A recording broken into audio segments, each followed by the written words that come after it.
Hello guys, good morning. Happy Chusok po sa ating lahat.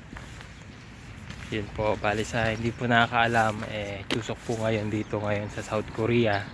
Bali, we have a 6 days holiday. Nagsimula po ito no last September 28 at ngayon September 2. September 2 na po ngayon. So may 5 days holiday na tayo naka-consume. So 1 day na lang. So last day ng ating holiday tomorrow. So ayun po. Bali actually ngayon na ako lalabas guys. Papahinga ako sa kwarto ko. Sa buong 4 na araw. Doon lang ako. So yun. Linis ng kwarto. Gano'n. Dahil nga mahaba yung ating holiday. So ayun nga oras pa naman. Bali ito. Medyo labas-labas tayo. Kahit pa paano. Nakaka-board yung sa kwarto pag lagi kayo nasa kwarto sa Korea. So yun, gala tayo guys sa tayo mapadpad, hindi ko rin alam dito lang naman tayo sa parting dito sa malapit sa atin sa Gochang. So yun, update ko kayo mamaya.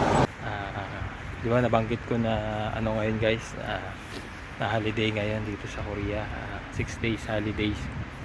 So yun nga, Chusok ngayon. So bali bago kami magka-bakasyon, so yung boss namin, yung sadyang namin, may pabonus sa amin.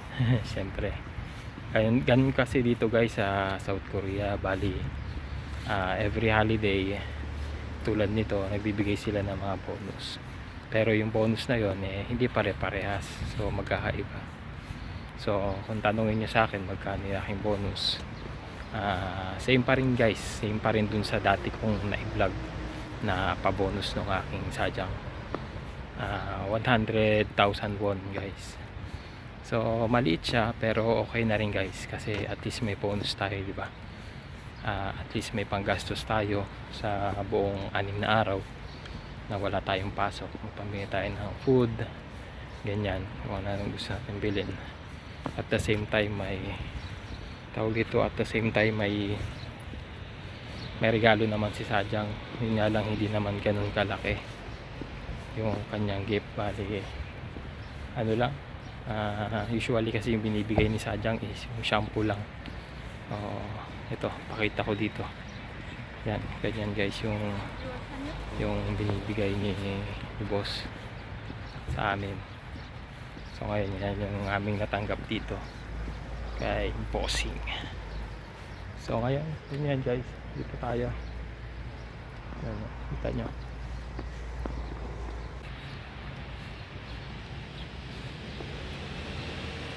Yan.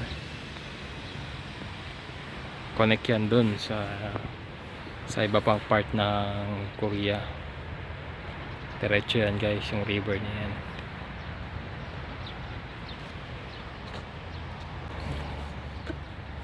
So ayun, kita nyo guys, no? Bali ito nga pala ang lugar na to is ano to, yung pinagjajagingan ng mga Koreano, ganyan. Dito sila mga nagja-jogging. Ngayon medyo konti ang tao kasi ano ngayon weekdays, Monday ngayon pero pag weekends usually maraming mga nagja-jogging dito. Yan, maraming tao dito mga nag-exercise, banding.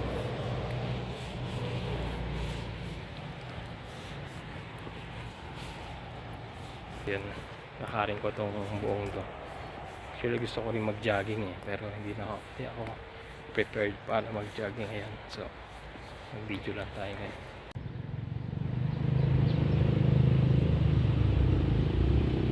Ang daming isda. So maliliit, ang daming isda.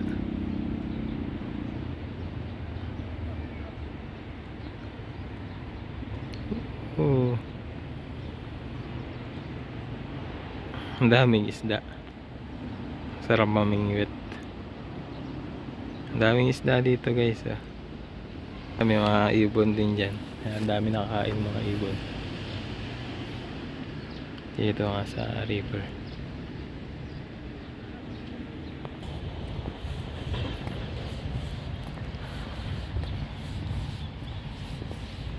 So yan. Ganda pala dito. Ngayon ko lang din napuntahan to eh. Hindi kasi tayo dalas na gagala eh. So yan. Malinis yung river nila dito guys. Walang ano, baso-basura ganun. Hindi madalas nililinis yan pero ang lalim fairness. Lalim yung river. Pero at least kita mo yung lalim. Linis. Wala ka na makikitang basura, dumi, kalat.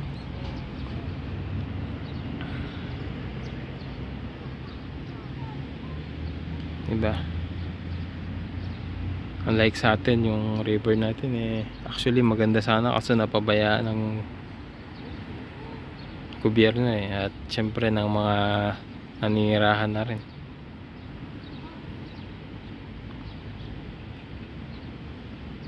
Sana balang araw ganito rin yung mga river sa atin. Sabi nga ng South Korea, kulang sa bansa natin is yung love for the country, which is for my own opinion is totoo naman. Medyo palyado tayo doon sa pagmamahal sa sarili nating bayan, kaya ganun yung ating bayan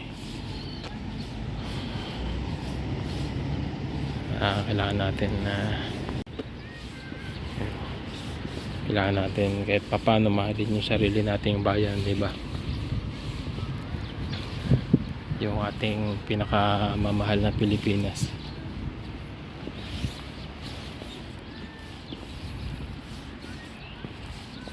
Ang sarap ng actually guys, ang sarap ng klima ngayon kasi as you can see guys yan. Tirik ang araw ngayon, mainit pero yun nga, malamig ngayon dito. Hindi mo ramdam yung init kahit mainit yung sikat ng araw kasi nga nagbabago na yung klima dito guys sa Korea. Dahil nga palapit na rin yung winter, ilang buwan na lang, so unti-unti na nagbabago yung klima, yung panahon.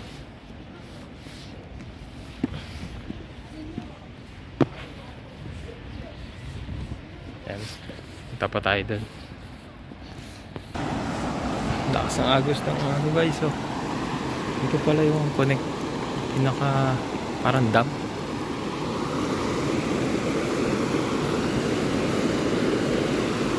Grabe, lakas ang agos.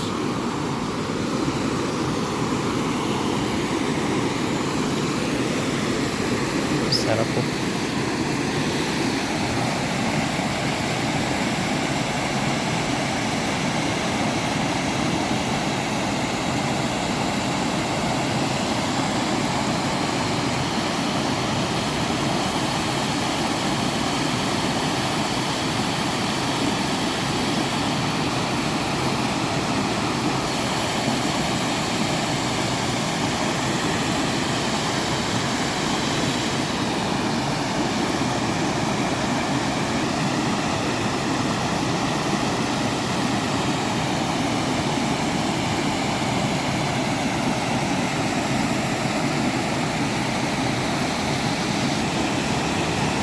Ganda guys. Wala, linis ng tubig. Pwede maligo. Yan, lakas ng current. Ang ganda ng ang ganda ng daloy niya. Yan, diretso yan doon.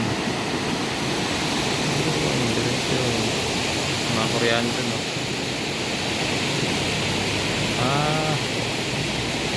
Nag-ano sila.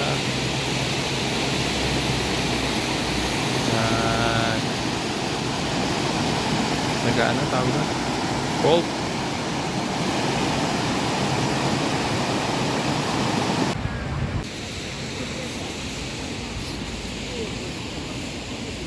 Ay, si Kuya.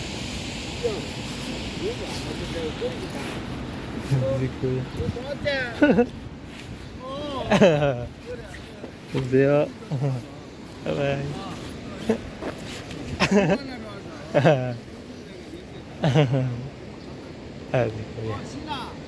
아? 영어 조금 말씀입니다. I know a little Korean. Okay. Jo, it's okay. My 친구 Korean 한국 사람 친구. 그래. 요즘 차가 생기지. 아가 차가 생겼어. 열심히. 안녕하세요. Ayun guys. May kaibigan akong Koreano dito. Kita nyo guys.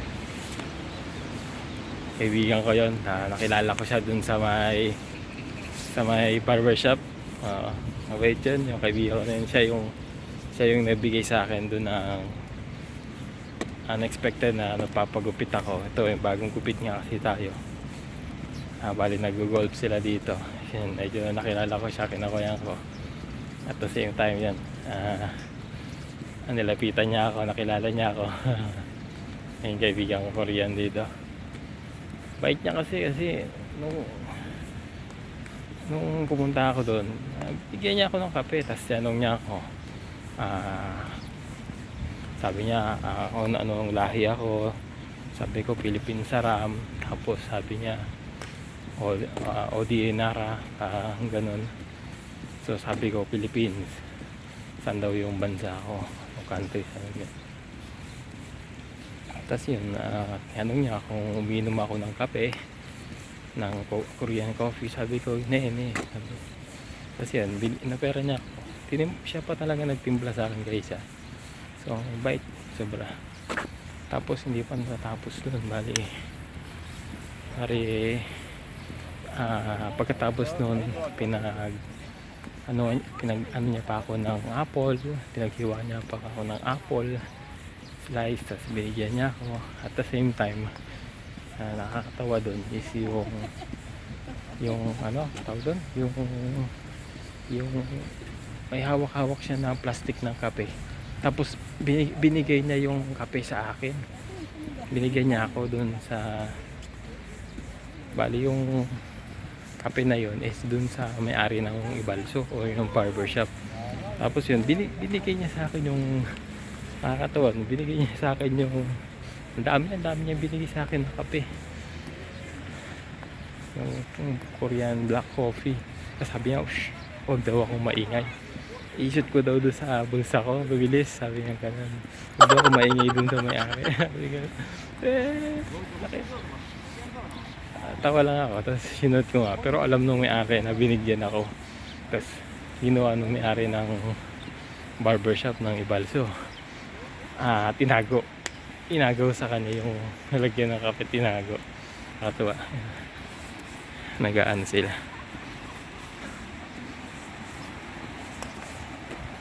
Nag-golf, may golf course dito kasi maliit, limangan lang ng mga Koreans. So ayun, lamig dito. Sarap. Linis ng tubig.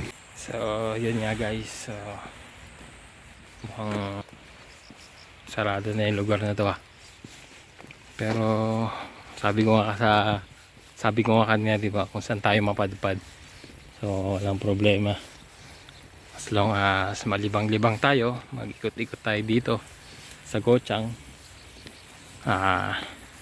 makita ko rin kung ano yung mga bagay o mga lugar na hindi ko pa na-explore dito sa lugar na to.